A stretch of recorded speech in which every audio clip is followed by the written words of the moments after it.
گولڈی locks اور تین بالوں کی کہانی۔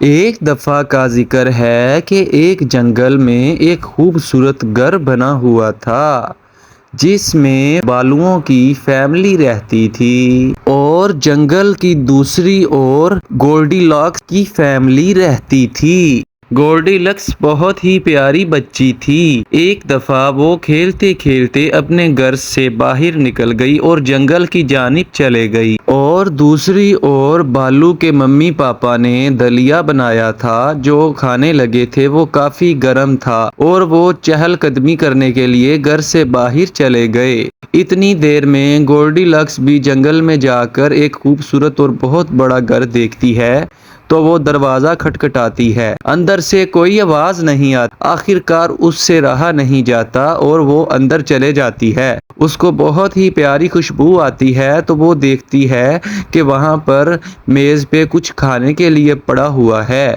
وہ پہلی چیئر پر بیٹھتی ہے اور سب سے بڑی ڈش میں سے دلیا کھاتی ہے۔ اس کی زبان جل جاتی ہے اور وہ پھر دوسری چیئر بیٹھتی ہے، پھر دوسری ڈش میں سے کھاتی ہے تو کہتی ہے اوف، یہ تو بہت ہی ٹھنڈا ہے۔ پھر وہ تیسری اور چھوٹی ڈش میں سے کھاتی ہے اور کہتی ہے کہ یہ بہت ہی لذیذ ہے۔ چہل قدمی کرنے لگتی ہے اور اس کو تین چیئرز نظر آتی ہیں۔ پہلی چیئر پر جب وہ بیٹھتی ہے تو وہ کہتی ہے یہ تو کافی بڑی ہے۔ دوسری چیئر پر بیٹھتی ہے تو پھر یہی کہتی ہے کہ یہ کافی بڑی ہے۔ سب سے چھوٹی چیئر پر بیٹھ کر وہ بہت خوش ہوتی ہے۔ ابھی اس پر بیٹھتی ہی ہے کہ وہ چیئر ٹوٹ جاتی ہے اور گولڈی لاکس نیچے گر جاتی ہے اور وہ کافی تھک چکی ہوتی ہے اور وہ فوری سٹیئرز چڑھ کر اوپر جاتی ہے اور وہاں پر بسترے لگے ہوئے دیکھتی ہے۔ پہلے بستر پر جا کر لیٹتی ہے تو وہ کہتی ہے کہ یہ تو بہت سخت ہے۔ پھر دوسرے بستر پر لیٹتی ہے تو کہتی ہے کہ یہ بہت نرم ہے۔ پھر وہ چھوٹے اور تیسرے بستر پر جا کر لیٹتی ہے اور وہاں پر سو جاتی ہے۔ اتنی دیر میں بالو اور اس کے ممی پاپا بھی باہر سے سیر کر کے گھر آ جاتے ہیں۔ جیسے ہی وہ گھر آتے ہیں تو بالو کے پاپا دیکھتے ہیں کہ اس کا کھانا بھی کسی نے کھایا ہوا ہے۔ پھر بالو کی مما بھی دیکھتی ہے تو اس کا کھانا بھی کسی نے کھایا ہوتا ہے،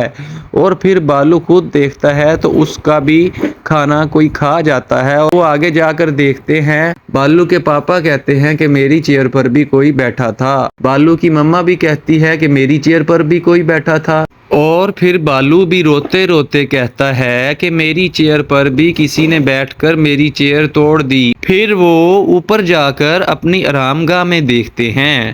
بالو کا پاپا کہتا ہے کہ میرے بستر پر بھی کوئی لیٹا تھا۔